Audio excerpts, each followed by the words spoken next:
As firefighters were preparing to respond to a call, several cars suddenly pulled into the fire station. They rushed over to investigate, and Bowden asked, "What's going on?" But a man ordered his men to close all the fire station doors. When Bowden demanded an explanation, the man showed his ID. "FBI, we need to use your facilities." They learned that a violent fugitive was hiding in his brother Morris's apartment in Chicago, and the building was directly across the street from the fire department. The agents ordered the fire department to reduce the frequency of their calls over the next few days to avoid drawing attention. The firefighters protested. The agents admitted they couldn't predict when the fugitive would show up, so they could only wait. But Chief Bowden fully supported the operation, and the firefighters reluctantly complied. The agents provided them with information about the fugitive's brother, Maurice, and Bowden sent 2 firefighters to the building to gather clues because they had once saved a little girl who lived on the same floor.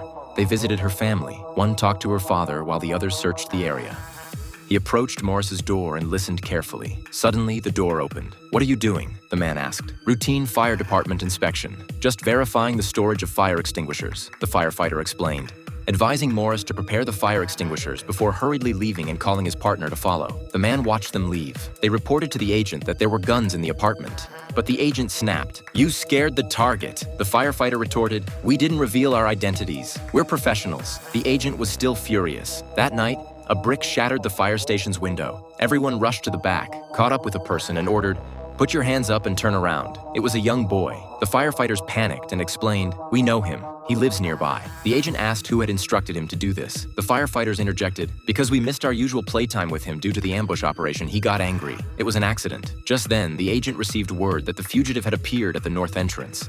They rushed out, but it was too late. He had already slipped into the apartment building. The angry agent demanded that the fire station take responsibility for this.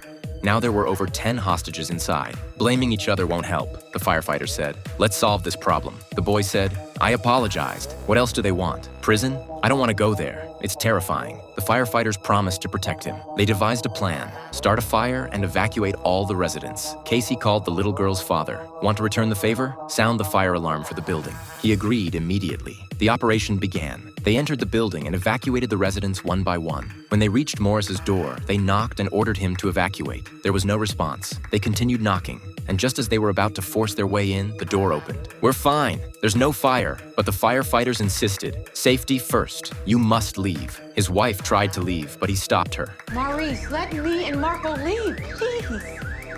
"Stop delaying. You're interfering with emergency rescue operations."